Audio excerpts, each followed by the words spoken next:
Hey everybody, welcome on back. We're going to take a look at getting our tools installed and chapter 1. So again, I like this HTML3 version here. It's simple, it's not interactive at all, but it's quick for me to go through and kind of show you some of the highlights. Again, my goal is going to give you different examples, not what the book's showing here, so you'll see two different ways for this stuff. So here's chapter 1, we'll come back to that in a second. So the things you're supposed to download was Python. So here's Python 3.11. I'm going to go upgrade, you're probably going to install it here, and we'll be off to the races. Let's see. So you can install it without admin permissions, but generally it works a little easier if you do install it with the administrative privileges. And because I had a previous version, it required me to do that because I did that with the last one. But if you don't have lots of permissions on your computer, it should be okay to install this one, and PyCharm should install okay for you. But hopefully you've got administrative permissions for your computer. If not, check out the virtual desktop. That's a great option as well. All right, so Python 3.11, and again, 3. Whatever version is going to be fine for you here. I like the latest and greatest version, especially keeping up to date with all the security patches. So make sure we get that one here. And if it's a little bit different by the time you get here, that's okay. If it's 3.12, whatever, or 3.11. Something else other than 3, that's all okay. We're not too concerned here. And again, this will work on Windows, it'll work on Mac, it'll work on Linux. I did everything here on Windows because I'm a Windows fanboy. It's okay if you use something else. I might have a slightly harder time helping you on Mac OS because I'm just not as very familiar with it. But in general, everything is pretty much the same when it comes to Python. So that works out pretty well for us. So we'll get this installed. I'm going to give this a pause real quick. All right, that's finished installing here, and I'm going to disable that path length limit, and it does another UAC prompt. Not too big of a deal here. Great, so that one's installed. And I'll come and do PyCharm. Again, I've got the same problem where I have a previous version installed. If that's okay, but my prompt says, "Hey, do you want to uninstall a previous one?" Yeah, I want to do that. Yeah, I don't want the settings and config from the old one go on. So it'll go remove the old version of PyCharm I was using, put the new version in. Again, make sure you have the community version, which is free. You don't need any of the other bells and whistles. You'll be okay. Some of these things are pretty nice, depending on what you want to update here. I like this open folder as project. That's pretty handy here.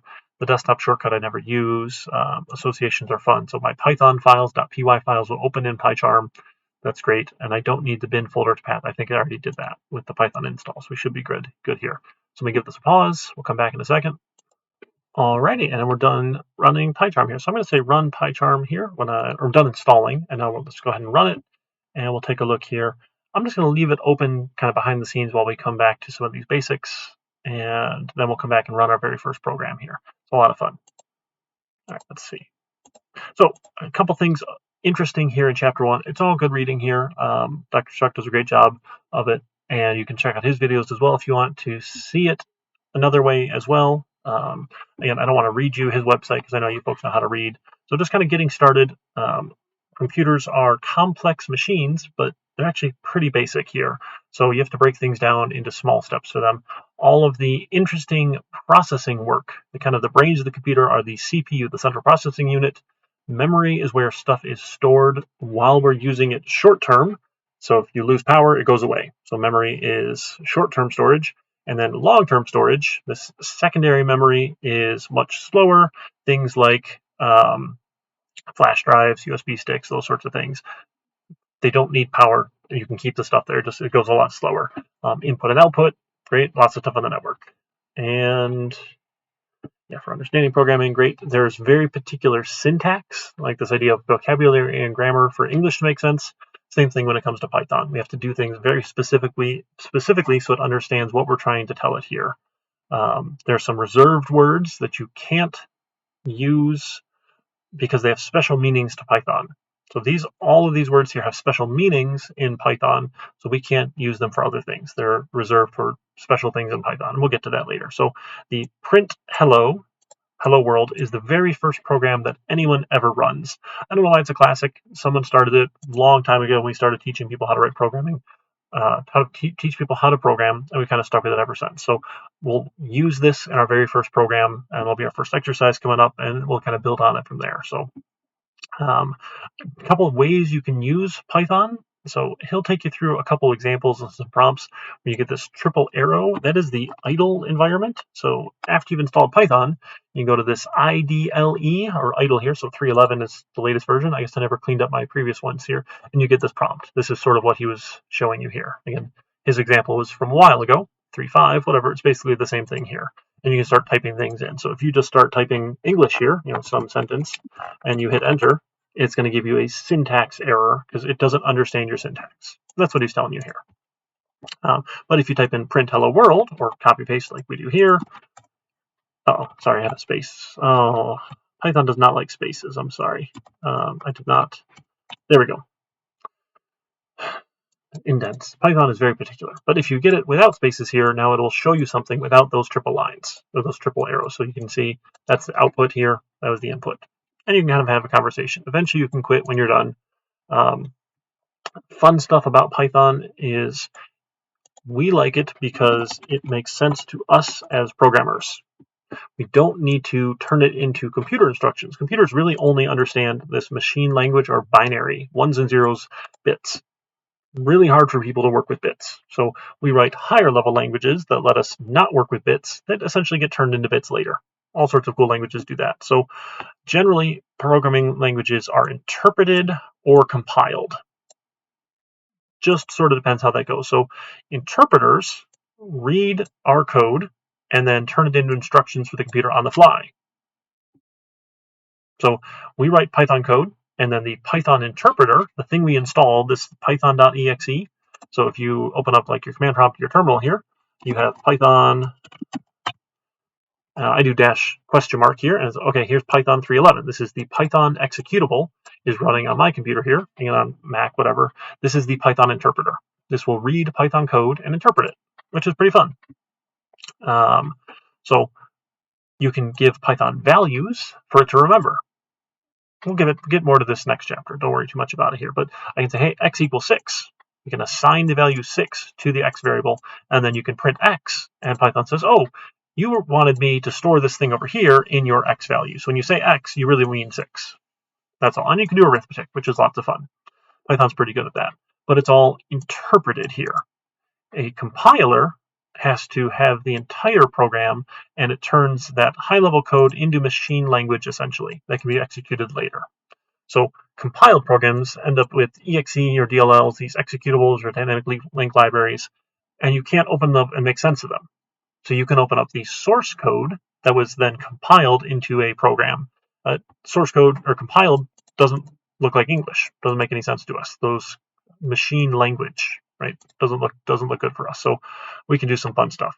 So if you want to write Python programs, typically they are saved as .py files. They're Python files here. And you can do something basic like print hello world.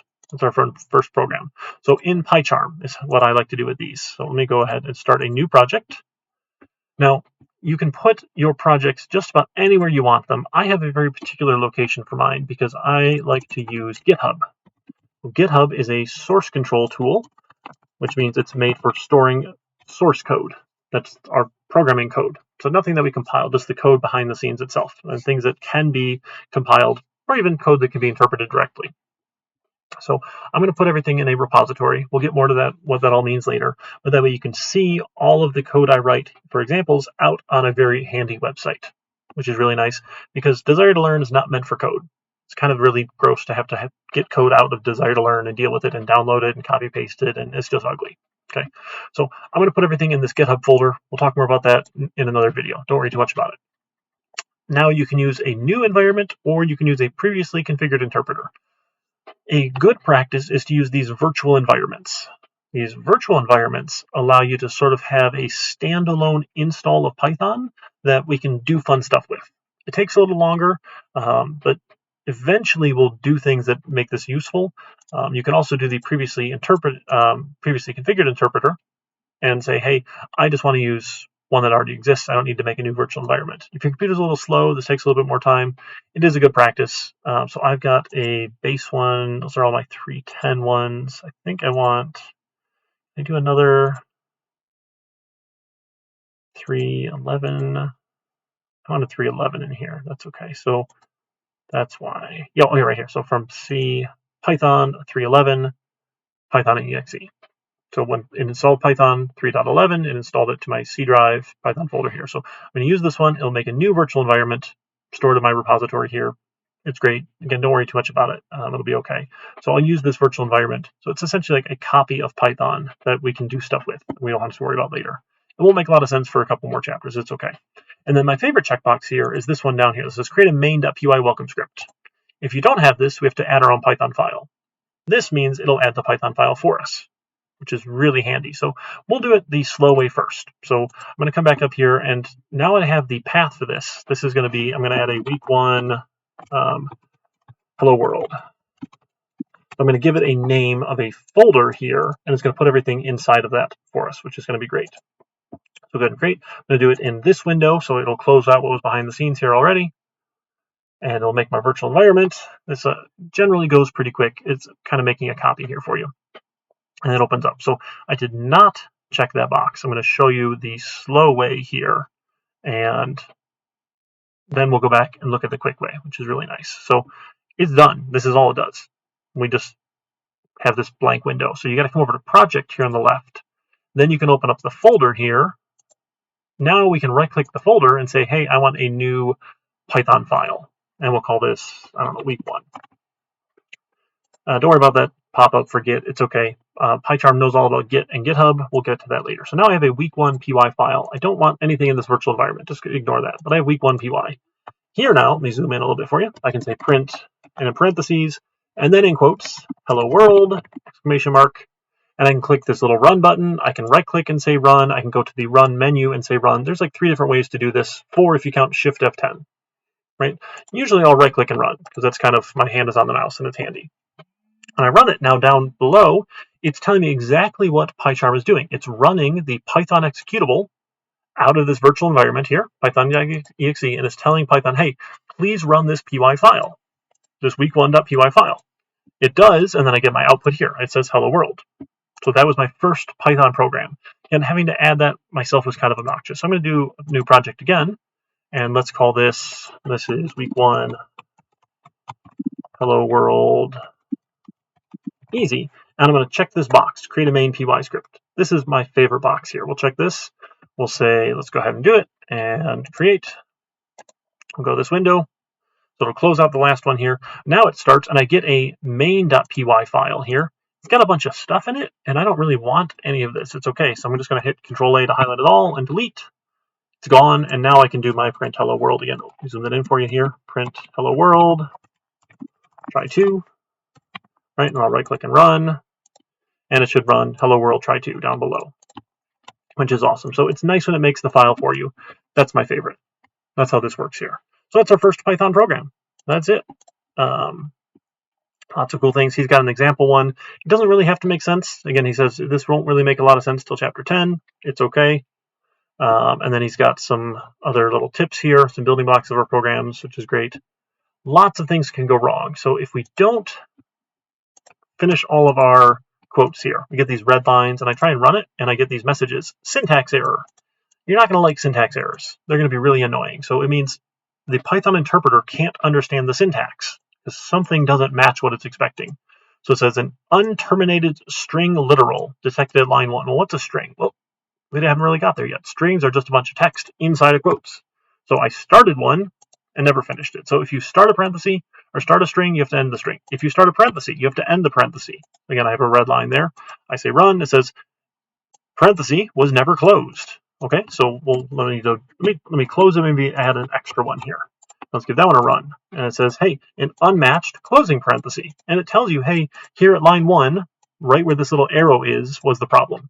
It's not always exact. It doesn't give you necessarily the right location. So back to this example here, the arrow said this string, when really the problem was we never started one. But Python's not perfect. It doesn't read your mind at all, so it just does its best for these syntax errors here. Now you will see there are yellow lines that show up here. These are style guidelines here. So it says there's no new line at the end of the file. These are Python style guidelines. It'll still run with yellow lines. I usually like to fix them because they irritate me, and it's just a good habit to kind of fit that standard style, but it's not an error. So the red lines mean it's an error. So if you like misspelled print and you try and run this one, now you get a name error, name prin not defined. did you mean print? So this one's pretty helpful. It's like, hey, this thing here, print, I don't know what that is. Did you mean print? Yeah, so let's fix that. Or maybe you typoed like I do. I typo things a lot. Print is not defined. Did you mean print? So sometimes it's helpful. All the errors are not always so helpful, but a lot of times they can be. And it'll tell you at least where it ran into the problem, which is nice. And then we'll just kind of, I'm just going to copy paste this a couple times here. So if we run into a problem, say on the 3rd line, and I go to run this here, see, line 3, hello world, try 2. So you got to pay attention to the line numbers, and it tells you the line numbers here in this gray space over here, which is really nice. We get those line numbers, okay? Awesome. So we can do our first program. Syntax errors, logic errors, semantic errors, different kinds of errors here. Logic errors mean your program runs, but you did the wrong thing, and you just have bad logic. And debugging is lots of fun. Again, we'll get to that a little bit later to see what that all means. We can't, in debugging these programs is not very interesting here. Yeah, and that's about the end of chapter 1. So he's got a couple exercises for you. Take a look, go through it, and please read it. It is well worth your time to read it. Try some of these things, check it out here. And then we'll come back in another video and talk more about Git and GitHub and our first lab exercise. All right, folks, I'll see you around.